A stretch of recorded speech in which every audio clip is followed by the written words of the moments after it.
जय हिंद दोस्तों। Bulls and bear अड्डा में आपका स्वागत है। सीधी बात, नो बकवास। दोस्तों, आज की जो वीडियो है हमारे इस चैनल बुल एंड बेयर अड्डा पर अपलोड होने वाली है। जैसा कि आप थंबनेल पर देख चुके हो, बाप रे बाप, जी हाँ, बड़े बड़े नाम। इन कंपनियों का अब क्या होगा। जून का डेटा आया। जी हाँ दोस्तों, जून का डेटा बड़ा चौंकाने वाला है। इन 5-6 शेयर का क्या होगा, है ना। क्यों ऐसी बात मैं कर रहा हूँ, तो वो सारी चीज़ मैं दिखाऊंगा। दोस्तों, स्टडी पर्पज से वीडियो है, इसका बाइंग सेलिंग से लेना देना नहीं है। अगर आप समझेंगे तो आपको समझ में आएगा कि कितनी बड़ी चीज़ चल रही है मार्केट में। आप देखें कि इन्वेस्टर जो है पूरी तरीके से परेशान हो चुके हैं, है ना, हरास हो चुके हैं, निराश हो चुके हैं, हताश हो चुके हैं। और दोस्तों, उसका इम्पैक्ट दिख रहा है हमारे को इस डेटा के अंदर। तो डेटा बड़ा ही चौंकाने वाला है। तो चलिए पहले चेक करते हैं, फिर देखते हैं किन शेयर्स पर सीधा सीधा असर पड़ते नजर आ सकता है। तो दोस्तों, मैटर क्या है। तो सबसे पहले आप देखें हमारा जो शेयर मार्केट है। दोस्तों, शेयर मार्केट के अंदर क्या है, अगर आपको कोई भी चीज़ें या कोई भी सिक्योरिटीज़ खरीदना है तो इसके लिए आपके पास एक वेरीफाइड डीमेट अकाउंट होना चाहिए। जी हाँ, होना चाहिए। डीमेट अकाउंट होल्ड करते हैं तो उसकी संख्या होती है, उसके ब्रोकर होते हैं, है ना, उनकी अलग सर्विसेज होती हैं। ऐसे हमारे भारत के अंदर भी अलग अलग ब्रोकर हैं जो अपनी सर्विसेज देते हैं, जिनकी मार्केट के अंदर लीडरशिप है और नंबर वाइज वो अपनी पोजीशन रखते हैं एक्टिव जो यूज़र्स हैं उनकी। अब दोस्तों, यहाँ पर जून में बड़ा चौंकाने वाला डेटा है। इनमें से कई कंपनी ऐसी हैं जो इंडियन शेयर मार्केट में लिस्टेड भी हैं, है ना, और कई ऐसी अनलिस्टेड हैं। तो इस खबर का क्या इम्पैक्ट है और क्या मायने और मीनिंग है। और दोस्तों, सबसे बड़ी बात, ये डेटा ये भी बताता है कि किस तरीके से इन्वेस्टर्स सोच रहे हैं, है ना, आगे वो क्या सोच रहे हैं, किस तरह की चीज़ें। हालांकि एकदम इतना बड़ा कोई वो नहीं कहेंगे कि बहुत बड़ा डाउनफॉल आ गया, लेकिन हाँ, डेटा बता रहा है कि अभी इन्वेस्टर का मन, खासकर कौन से, जिसको हम बोलते हैं रिटेल इन्वेस्टर्स, रिटेल इन्वेस्टर्स का मूड स्विंग होता हुआ नजर आ रहा है।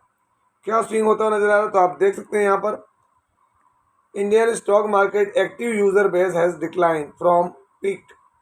हमारे यहाँ पर जो एक्टिव क्लाइंट्स है दोस्तों मार्केट के अंदर, वो 49.67 मिलियन थे, है ना, इसके पीक पर जनवरी, है ना, इन जनवरी में, जो कहाँ आ गए 47.89 मिलियन इन जून। मतलब एक्टिव डीमेट अकाउंट जो है वो कम होते हुए नजर आ रहे हैं। अब आप देखें तो यहाँ कितना था, 4 करोड़, है ना, या 5 करोड़ के करीब। यहाँ पर अगर आप देखें तो करीब करीब अच्छा खासा डिक्लाइन देखने को मिल रहा है। अगर हम देखें मंथ ऑन मंथ बढ़ा है ना, यहाँ 46.93 था मन में मई में, जो जून में बढ़ा। लेकिन दोस्तों, ईयर अगर हम बात करें पीक से डाउनफॉल दिख रहा है। अगर हम बात करें तो यहाँ पर दोस्तों, ये जो ब्रोकरेज सर्विस प्रोवाइडर हैं, है ना, इनकी एक्टिव यूज़र्स के पोजीशन में कमी नज़र आ रही है। यहाँ पर किसकी कितनी कमी हुई है मैं आपको पहले यहाँ दिखा दूँ, फिर हम आगे बात भी करेंगे। तो यहाँ पर देखिए, overall active users 26.27 market share इनका, इसका ग्रो का, ये टॉप पर है। यहाँ पर इनके एक्टिव यूज़र्स में 1.67% की गिरावट है ना। 12.58 मिलियन जून में थे, अपने मई में थे अपने, हाँ, उसके बाद 12.79 मिलियन हुए हैं मई के अंदर। तो आप देख सकते हैं यहाँ पर मई में 12.79 मिलियन थे, जो कि 12.58 मिलियन बचे हैं। ये एनएससी का डेटा कह रहा है। इसी तरह देखें आप, जीरोधा 12.58% मार्केट शेयर है, 7.58 मिलियन यूजर्स हैं। मंथ ऑन मंथ 2.23% डिक्लाइन हुआ है, 7.75 मिलियन यूजर्स जो कि प्रीवियस मंथ में थे। तो दोस्तों, यहाँ पर अगर आप देखेंगे तो ग्रो के यूजर्स कितने हैं, 12.58 million, Zerodha 7.58 million, angel one 7.38 million, अब स्टॉक्स 2.57, ICI, HDFC, ये सब ठीक है। अब इससे इम्पैक्ट क्या है, किन शेयर्स पे है और कैसा इम्पैक्ट है। अब दोस्तों, यहाँ पे फर्क ये पड़ने वाला है, जो शेयर मार्केट में लिस्ट हैं, है ना, उनके ऊपर। जो नहीं लिस्ट हैं वो तो ठीक है, क्योंकि वो ट्रेड नहीं कर रहे हैं। तो मेजर डिस्काउंट ब्रोकरेज जो है, इनका क्लाइंट में ड्रॉप हुआ है, वो आप देख सकते हैं। यहाँ पर आपके सामने रख रहा हूँ, अगर आप गौर करेंगे यहाँ पर क्या दिख रहा है, ग्रो, आप देखें क्या हुआ है, तो दोस्तों मार्च में 2025 में से जून में ये तो क्वार्टर ऑन क्वार्टर 3% का डिक्लाइन है। दिसंबर में 131 था, मार्च में क्वार्टरली चेंज हुआ कितना, तो आप देख सकते हैं यहाँ पर 2.37, 6 मंथली 5.78। अगर आप जीरो था देखें तो 2.31 था, 6 महीने में 5.5। एंजल 1 4.25, अब स्टॉक्स 3.25। दूसरा देखें यहाँ पर, है ना, आपको और भी देखने को मिलेगा। आगे आप देखें यहाँ पर नाम कौन कौन दिख रहे हैं आपको, तो शेर खान दिख रहा है, 5 पैसा कैपिटल ये लिस्टेड है, मोतीलाल ओसवाल ये लिस्टेड है। अगर हम यहाँ और देखें तो नुवामा वेल्थ देखने को मिलेगा, आदित्य बिरला देखने को मिलेगा। तो आप ये देखते हैं नुवामा वेल्थ डिक्लाइन हुआ है। आप ये देखें स्वस्तिका इन्वेस्टमार्ट डिक्लाइन हुआ है। कुल मिला के क्या है, इन्होंने अपना मार्केट शेयर खोया है दोस्तों, कम हुआ है। और कम हुआ है तो रेवेन्यू कम होगा, रेवेन्यू कम होगा तो दोस्तों प्रॉफिट कम होगा, और प्रॉफिट कम होगा तो जो शेयर मार्केट में लिस्ट हैं उस पर इम्पैक्ट देखने को मिलेगा। तो मार्केट में लिस्टेड शेयर कौन है, एंजल 1। एंजल 1 देखें आप लास्ट 1 मंथ में क्या है, आप भी समझ रहे हैं 11.38% की गिरावट है। मार्केट चीज़ों को पहले ही पकड़ लिया। 6 मंथ में देखें तो आपको 9% दिखेगा, लेकिन टॉप से देखें तो यहाँ पर एक वक्त 3,200 रुपये का शेयर कहाँ गया। और दोस्तों क्या शुरुआत से ऐसे ही चल रहा है, नहीं, चीज़ें अलग रही हैं एंजल 1 में। अगर आप देखें एंजल 1 क्या है, तो दोस्तों एक 24,000 करोड़ की कंपनी है। कौन, एंजल 1। पी भी रिजनेबल है। डरना चाहिए तो मैं आपको कहूँगा यहाँ पर डरने की आवश्यकता नहीं के बराबर है। क्यों है, क्योंकि प्रमोटर यहाँ पर देखें 35% है, एफआई के पास 13%, डीआई के पास 14.25%, बाकी माल पब्लिक के पास में है। तो होल्डिंग ऐसी है कि public, FI, DI, public, promoter.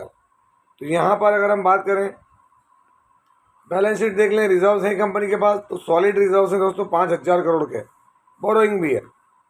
Last quarter का रिजल्ट देखें मार्च का, तो कंपनी का नेट प्रॉफिट डिप डाउन हुआ था, ये आप अंदाज लगा लें।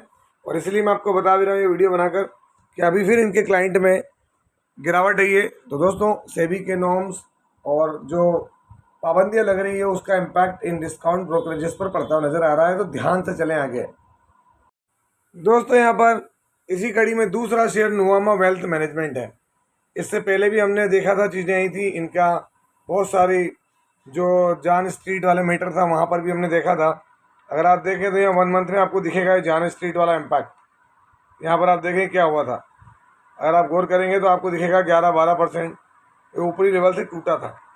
6 मंथ में आप देख लें फ्लैट है नुवामा, और मैक्सिमम आपके सामने देखेंगे तो रिटर्न्स क्या है, तो ये आपके सामने रिटर्न्स हैं 203% के। अब क्या हमको घबराना चाहिए, तो दोस्तों खबर कुछ भी हो,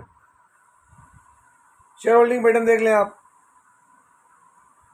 प्रमोटर ने कोई ज़्यादा बेचा है, वहीं की वहीं है।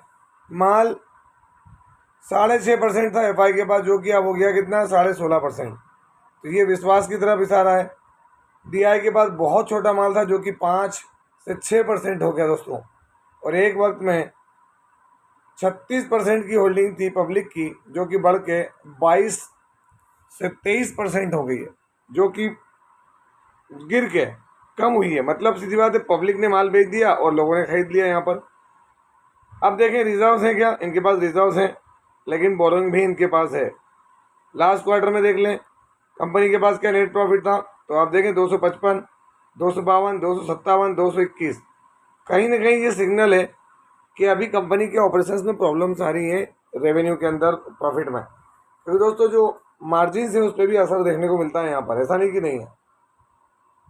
इसी कड़ी में आप देखें strong share Motilal Oswal financial services. अगर आप 1 मंथ में देखेंगे तो आपको चीज़ें यहाँ पर दिखेंगी, 12% का मोमेंटम। 6 मंथ में फ्लैट है 12%। 1 ईयर में देखें 75%, और 5 ईयर में आपके सामने है क्या है, 439%। आप ये देखें ये वाला टाइम फ्रेम, यहाँ से यहाँ पर ये जो है सारी चीज़ें घटित हुई है। सेबी की जितनी भी चीज़ हुई हैं, सेबी ने जो अपने नॉर्म्स वगैरह लगाए, वो नॉर्म का इम्पैक्ट यहाँ देखने को मिला। लेकिन 5 साल में 439% के रिटर्न्स के साथ काम कर रहा है। मैक्सिमम देखें तो मोतीलाल ओसवाल लंबे समय से, लेकिन दोस्तों इसके अप और डाउन बने रहते हैं जो कि लंबे होते हैं, है ना, तो वो भूले नहीं यहाँ पर। अगर आपके पास ये है तो शेयर होल्डिंग पैटर्न देखें तो यहाँ प्रमोटर के बाद स्टडी होल्डिंग है दोस्तों। ऐसा नहीं कि ये बेच देंगे, क्योंकि मोतीलाल ओसवाल कोई छोटा मोटा ग्रुप नहीं है ना। मोतीलाल ओसवाल FI 6%, DI हल्का फुल्का बेचा, बाकी माल पब्लिक के पास। बैलेंस शीट में क्या दिख रहा है, 11,000 करोड़ के रिजर्व्स तो 14,000 करोड़ की बोरिंग। तो यहाँ थोड़ा सा मामला देखने को मिलेगा। खर्चे देखें, अपने प्रॉफिट देखें तो दोस्तों लास्ट क्वार्टर में 63 करोड़ के लॉस में आ गई थी, जो कि बड़ा झटका था। एक क्वार्टर पहले देखें 566 और एक साल पहले 725 करोड़ का प्रॉफिट था।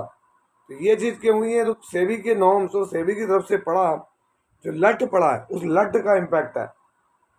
3 जबरदस्त स्ट्रॉन्ग शेयर। उसी घड़ी में एक और देखें, स्वस्तिका इन्वेस्टमार्ट, इसका भी नाम आता है दोस्तों ब्रोकरेज वगैरह में। ऐसे तो मैंने नाम बहुत सारे दिखाए आपको वहाँ पर, है ना, ढेर सारे। 6 मंथ में देखें यहाँ फ्लैट गिरावट। और मैक्सिमम देखें काम कब से, बहुत पहले से कर रहा है, लेकिन दोस्तों अभी भी देखें 249 करोड़ की ही कंपनी है सिर्फ। तो यहाँ पर इन्वेस्ट करना या इन्वेस्टमेंट बनाए रखना, कितना जाएगा क्या होगा कुछ ही नहीं कह सकते, कुछ भी नहीं कह सकते। यहाँ पर देख लें आप 5 सालों में ये देखें रिटर्न्स यहाँ पर क्या रहे, बने कुछ नहीं, फिर एकदम से भागा और फिर फ्लैट है। स्वस्तिका इन्वेस्टमार्ट अगर आपके पास है तो आप यहाँ इसका की फाइनेंशियल देख लें क्या है। यहाँ प्रमोटर के पास 59.88 अभी माल बढ़ाया, FI के पास माल नहीं, मतलब नहीं के बराबर, बाकी माल पब्लिक के पास। तो पब्लिक का माल कम हुआ है, जो कि अपने प्रमोटर ने ही खरीदा है। तो एक चीज़ देखने को मिल रही है। बैलेंस शीट देखें 109 करोड़ के रिजर्व्स हैं, कंपनी के पास रिजर्व हेल्दी हैं बोरोइंग के मुकाबले। क्वार्टरली देखें तो क्या है क्वार्टरली, तो यहाँ पर आप देखेंगे क्वार्टरली रिजल्ट्स, नेट प्रॉफिट 0.27, देखें फ्लैटिस प्रॉफिट होता है, कोई बहुत बड़ा नहीं, बहुत ऊंच नीच नहीं। तो ये चीज़ आपके सामने।